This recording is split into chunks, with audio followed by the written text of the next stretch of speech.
Welcome to Buckeyes Tomorrow Morning for Friday, December 1st. I'm your host, Tom Orr. The game against Michigan in 365 days.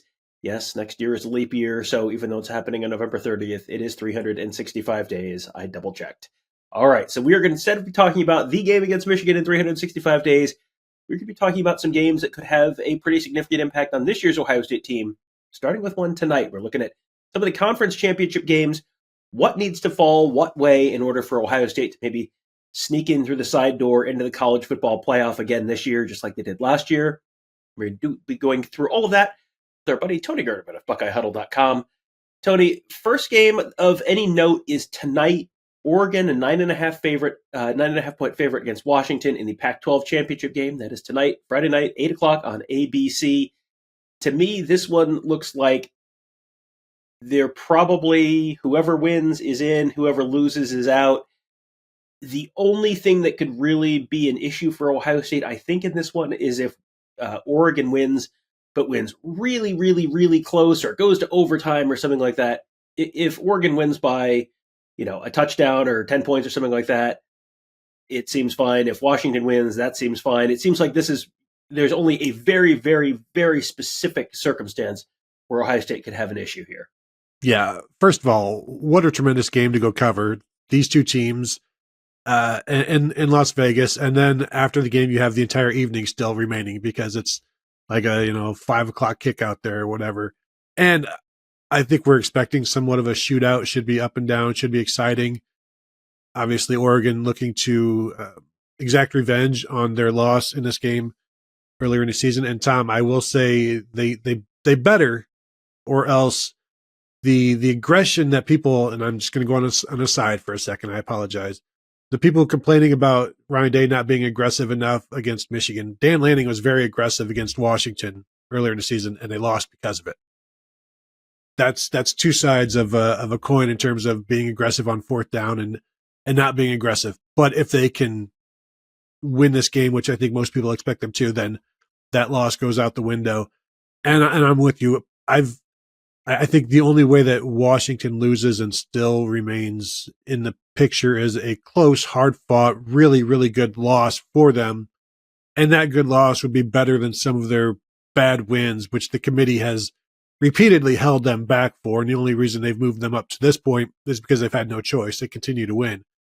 But we know they did not like their 15-7 win against Arizona State. They did not like the 9-point win over Stanford.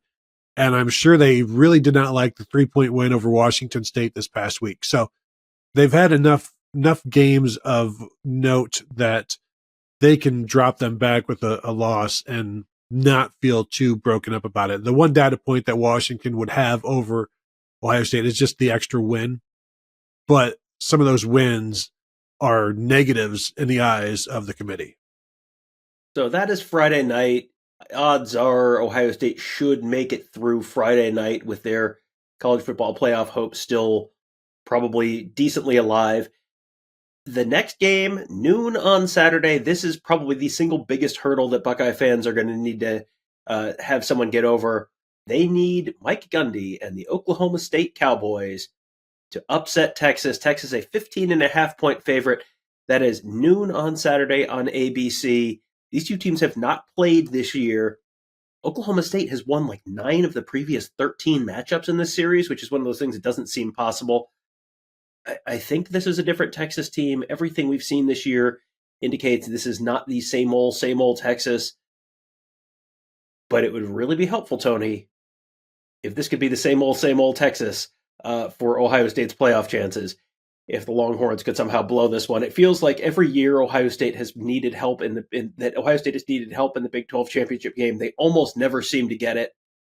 This one, they would need a lot of help, I think. You said a lot of words, Tom, and what I think you didn't say was Ohio State only needs Texas to choke.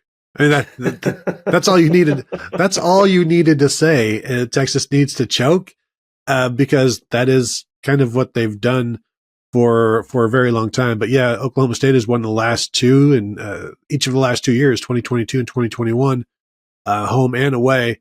And now, we were listening to the Oklahoma State BYU game in the car coming back from Michigan. And that was a pretty crazy ending. And had it not gone that way, I think if BYU had come away with that one, then obviously we'd be seeing Oklahoma and Texas, which would make for a much more likely upset for Ohio State fans. But this will be interesting because Oklahoma State has the nation's leading rusher. Texas has like the number 5 run defense in the nation.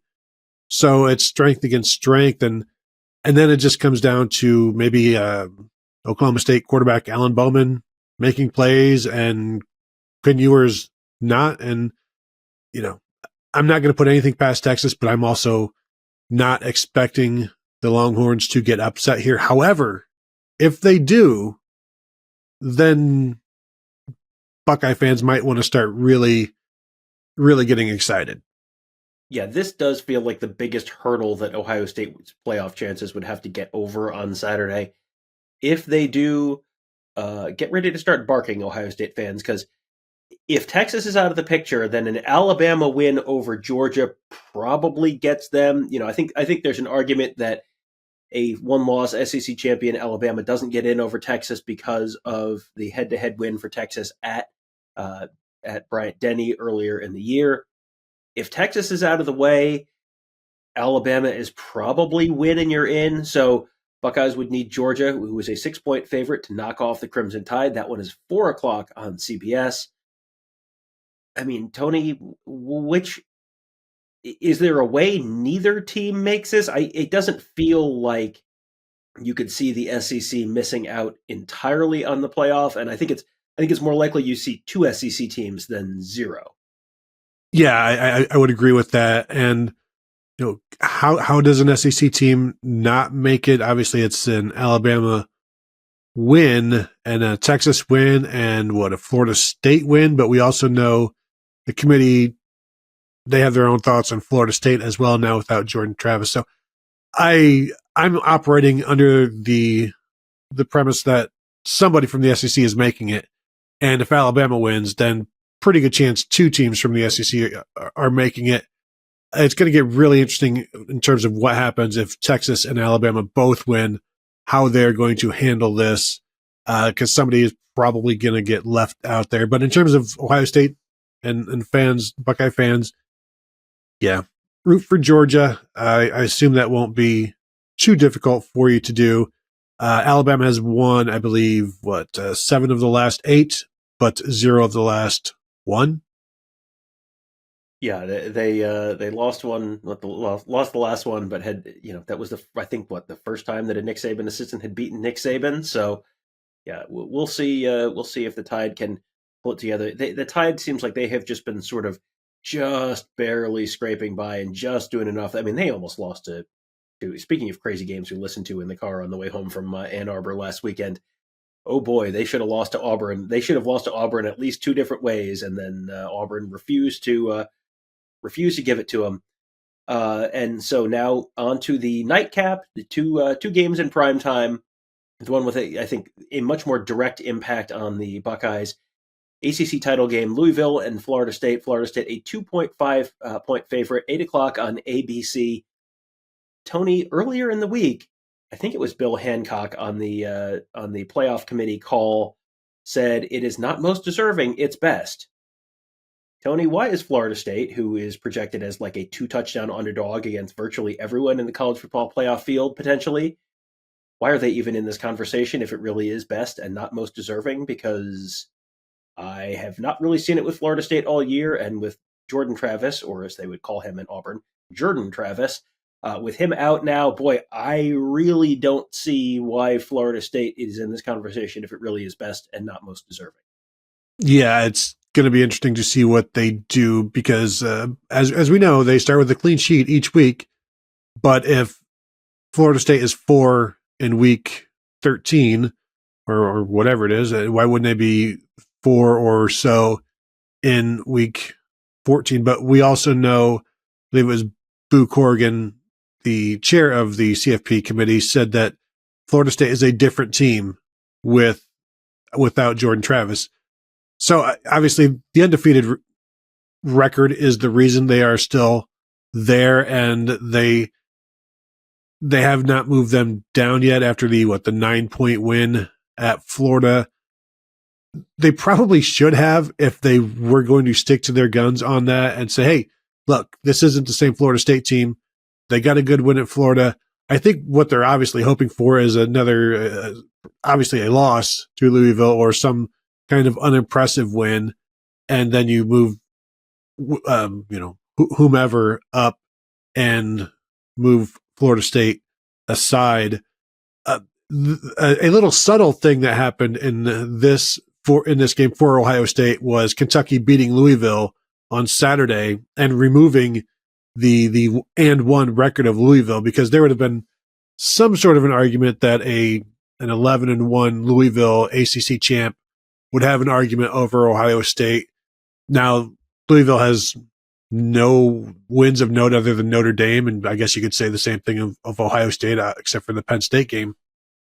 But getting that second loss eliminates them from any sort of conversation. Florida State losing to them eliminates them, obviously. And without a 59-0, 39-0 emphatic win for Florida State in this one, I expect to see them drop. And if the quarterback doesn't play well and they still win like 31-0, I still wouldn't be shocked if they drop, because at least when Ohio State went and beat Wisconsin 59-0 with a backup quarterback, that backup quarterback was lighting the Badgers up and obviously was a huge part of that win in that game. Here, everybody is rooting against Florida State except for Florida State fans, and that includes the committee, that includes the television execs probably. They've got a lot of things going against them. I don't think they have anything going for them other than they're undefeated, and they're probably also hoping other teams lose as well.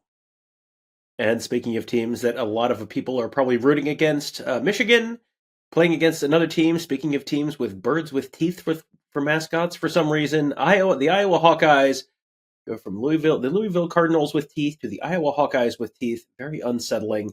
Michigan, a 22-point favorite over Iowa, 8 o'clock on Fox. This is one where I think Ohio State fans, I can't imagine that Michigan losing would be the difference between Ohio State making it or not. But if Michigan looks dominant again in this game, and the fact that they're playing Iowa, they should win something to a very small number, probably a very small prime number. I think that probably helps Ohio State. If Michigan goes out there and wins this one 31-3, that probably helps Ohio State's case in terms of, hey, the only team to really give them a real serious run. Maryland was kind of close, but never really threatened. Ohio State clearly was the biggest threat to Michigan all season, almost pulled it off in Ann Arbor. I guess Ohio State fans, I'm sure this is going to go against everyone's nature. It's probably in Ohio State's best interest if Michigan wins this game, but I don't think we're going to tell an audience largely made up of Ohio State fans like, here's what you should do. Go on, paint your face blue. I don't think, even if we asked that, Tony, I don't think that many people would be willing to do that. No, and the thing is, kind of like the 2015 ending between Michigan and Michigan State that hurt Ohio State ultimately. It was something that is a beloved moment. The trouble with the snap is a beloved moment for Ohio State fans. I think Ohio State fans would gleefully watch Michigan lose to Iowa, knowing that it was going to cost them a shot in the playoffs.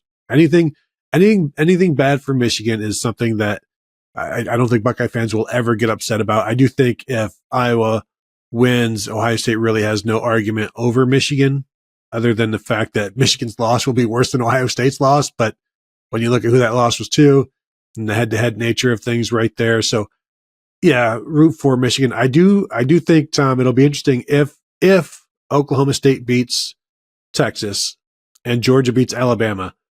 The ratings for the ACC championship game in the state of Ohio will be, I expect to be higher than the ratings for the Big Ten championship game here in state, as because I think everybody knows how that game's going to go, and it's not going to be pleasant to watch.